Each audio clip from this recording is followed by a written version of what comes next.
Fala pessoal, falar um pouquinho agora de Libertadores aqui no canal do Zadroski, porque na última semana já começou a Libertadores 2026, com a primeira fase aí da pré-Libertadores, apenas ali alguns times, né, que não devem fazer muita frente aos times brasileiros, lembrando que para essa edição, meu palpite, minha opinião é que mais uma vez um time brasileiro deve conquistar aí, né, se a gente for olhar River Plate como uma força para fazer frente, ainda é um time que oscila muito, acabou perdendo para o Tigre esse último final de semana em casa por 4-1, então ainda é um time que oscila muito, não vejo também como fazendo frente para impedir aí mais um título brasileiro nessa Libertadores. Mas falar então aí dessa primeira fase, que começou com o jogo na terça entre The Strongest da Bolívia e o Deportivo Táchira da Venezuela, vitória da equipe boliviana, jogo na altitude, né?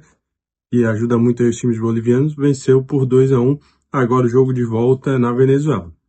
O Deportivo Táchira, que atualmente não é campeão venezuelano, né, mas é um time forte, um time tradicional, creio que deve reverter aí, no mínimo, levar essa decisão para os pênaltis, uma vitória por um gol de diferença, talvez uma vitória por 2 gols já seja um pouco mais difícil, mas creio que aí nesse jogo tem ali talvez uma decisão por pênaltis, ou talvez também o Strongest segurando o empate, né, e já conseguindo a classificação. Mas eu acho que o resultado mais provável mesmo é uma decisão por pênaltis, uma vitória simples aí por um gol de diferença do Deportivo Táchira jogando em casa. E quanto a esses dois times, né, eu acho que nem Strongest nem Táchira passando deve fazer muita frente. Acho que talvez o The Strongest aí, por ter altitude, possa tirar algum ponto jogando em casa. O Táchira não tem essa questão. Quando chega a fase de grupos com times mais cascudos da Libertadores, sofre muito, né? Então, não vejo nenhum desses times também fazendo frente ou podendo atrapalhar algum time brasileiro na fase de grupos. O segundo jogo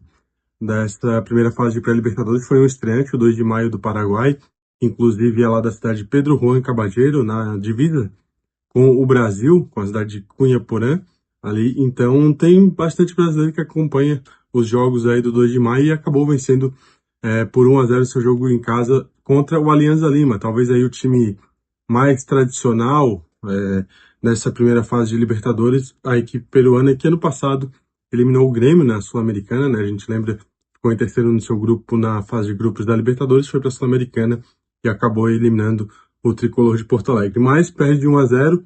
2 de maio que fez um bom jogo, sim, mereceu a vitória, buscou mais.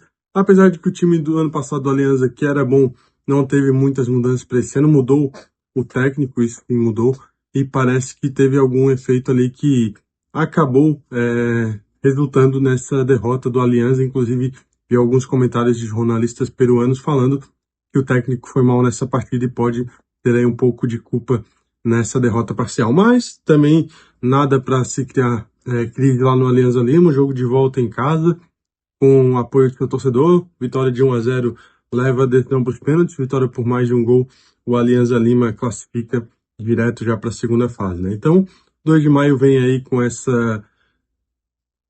dessa estreia, né, de competição, então acho que ainda vai faltar um pouquinho de experiência, de casca, acho que vai começar a pegar principalmente nessa edição. Então, para esse jogo, creio que o Alianza Lima deve reverter também jogando em casa, fazendo talvez um 2-0, já vencendo por 2 gols de diferença e já matando essa classificação no tempo regulamentar, né? Claro que contando aí com tudo dando certo, né? Os erros sendo corrigidos, mas também existe a possibilidade de mais uma vez o Alianza Lima pecar e o 2 de maio conseguir a classificação aí, o que seria histórico, né?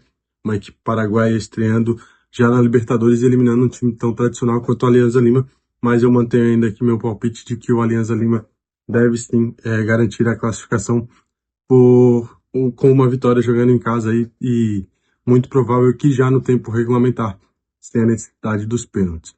O último jogo, aí a vitória de um visitante, outro estreante, na verdade, né, o Juventude de las Pedras, do Uruguai, que é um time daí já não...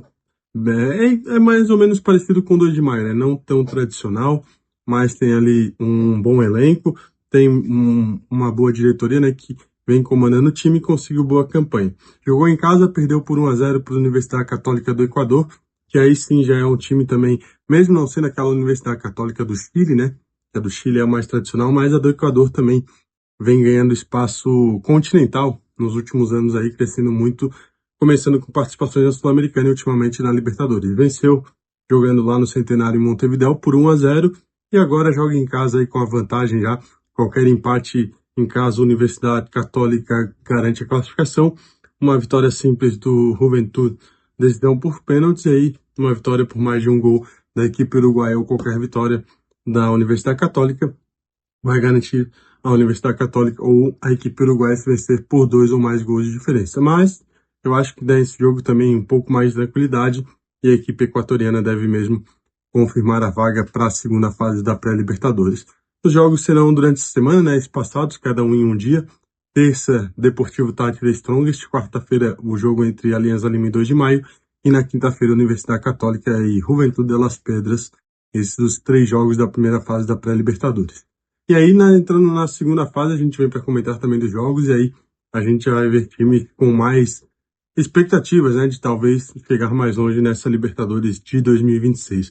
Mas a primeira fase geralmente é assim, com times um pouco menos tradicionais, sem tanto peso, mas que às vezes acabam surpreendendo.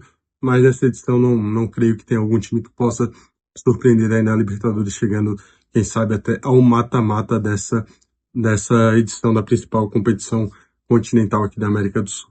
Queria agradecer a todos que acompanharam o vídeo até aqui, deixar o like, se inscrever no canal, compartilhar com os amigos, porque a Libertadores Sul-Americana e o futebol sul-americano no geral vai ter muito espaço aqui no canal do Zadroski. A todos os amigos, muito obrigado e até uma próxima.